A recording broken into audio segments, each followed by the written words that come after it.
Monday. It's Victory Monday yet again for the Michigan Wolverines, and a big part, obviously. Wow,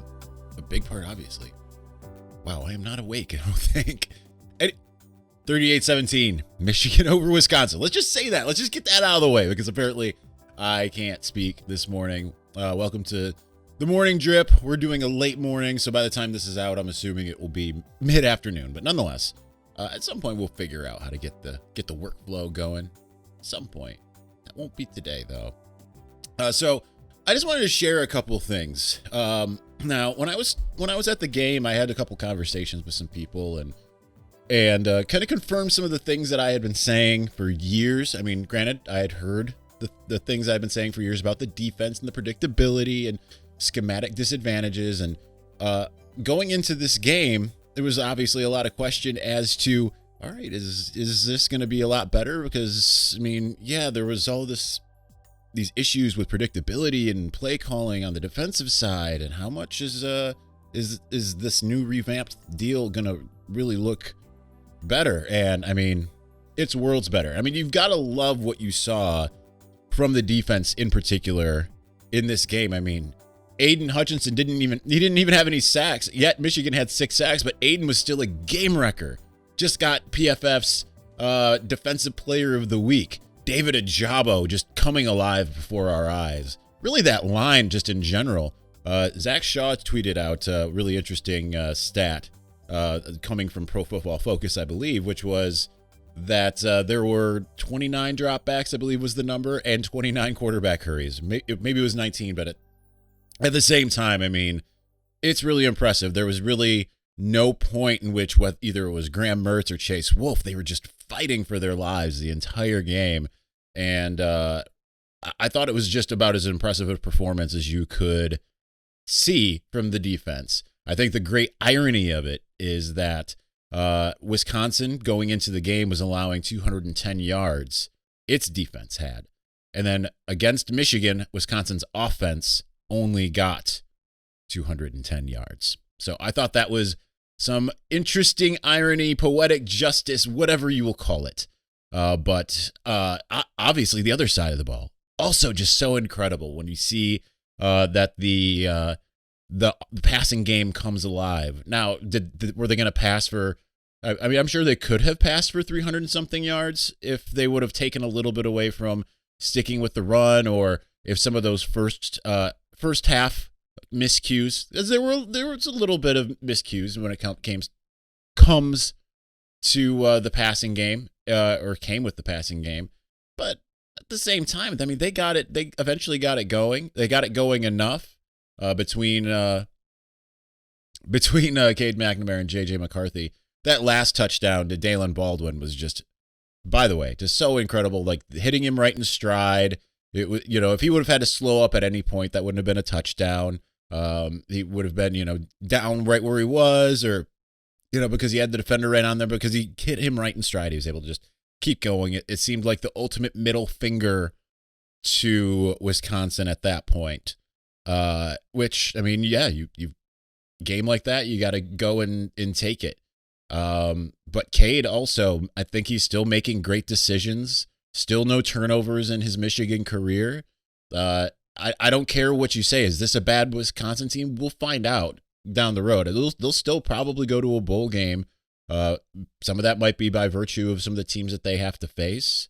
It's not like their schedule is a murderer's row. I believe they take on Illinois next. I mean, their schedule is a murderer's row after what they just had, right? Having to face 3 ranked opponents to start the season, essentially. I mean, that's some tough sledding no matter who you are. Unless you're Alabama, I guess.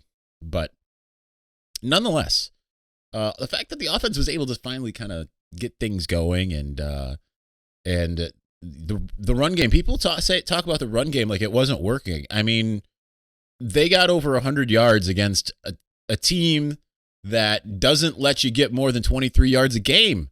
Notre Dame ran the ball 32 times and got a grand total of 23 yards. No, sorry. Let me reverse that. 32 times for a grand total of 2 yards. Michigan still got 100-something, and first run of the game, Hassan Haskins, 7 yards, already eclipsed what Notre Dame was able to get in one quick go. And we saw holes open up. They closed really fast, but the offensive line did a really good job yet again. Like I said, they opened up holes, but they closed really quickly. That's kind of what makes Wisconsin's defense so good. And Michigan found ways to exploit it. It was aggressive. It was creative. You had the flea flicker that creates that touchdown, puts Wisconsin on its heels. Even though some of the end rounds and stuff like that didn't necessarily work, at least they were in there. We saw just so much more creative play calling after the game.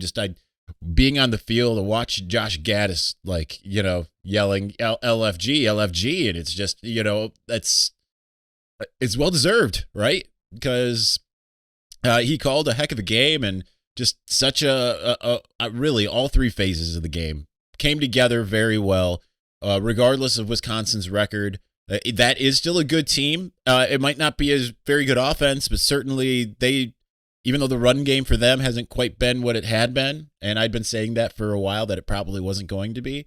I mean, that still should be a team that's going to be able to run the ball against at least most teams. Penn State, Michigan, Notre Dame, maybe not so much. But, against Illinois, against Maryland, if they play them, I don't even know if they play. I don't think they play Maryland. But you know what I mean? Like against your normal teams that aren't like elite, Wisconsin should be able to do a lot of things. So, nonetheless, good stuff from Michigan. There was a perceived equal opponent. Wisconsin was favored going into it, and Michigan went in and took care of business, and in a game that wasn't even as close as the final score. So, handled adversity well, really took control of the game, especially in the fourth quarter, wore them down. It's the type of thing that we were used to seeing in 2018 with the Michigan team, where they would wear them down to the point Michigan would usually kind of trade body blows, maybe get the lead first and maybe not. But I know that team started a little slower. But once they got the lead, they just kind of hit you and hit you and hit you until you just completely succumbed. And that's kind of what we're seeing. But I also like their mentality that this is a week by week, game by game situation for them. That they're still saying we haven't accomplished anything yet. And Nebraska is going to be tough, because not only is it at Nebraska, it's at night at Nebraska. I will be there, and I'll be able to report back what that atmosphere is like. Yet again, a sea of red, just like they saw. But they handled the first road test in the way that you would hope, because the Michigan teams that I've seen since 2017 forward, and some of them that were pre-Harbaugh, once that game became 13-10 and they were only up by 3, they would have folded, on the road particularly. And this one just kept coming at them. They've got attitude. They've got swagger. They have everything that you want and need from a team. Anyway, that's going to do it for today's morning drip. We're going to start calling it afternoon crunch. That might be more appropriate, especially since I'm not a morning person. I don't know what I was thinking. I think I was going to wake up at 6 a.m. and do a morning show instead of doing it at 8:30, 9 a.m. when I actually do it. What was I thinking? All right, anyway. Back sometime tomorrow, Wednesday. We'll see.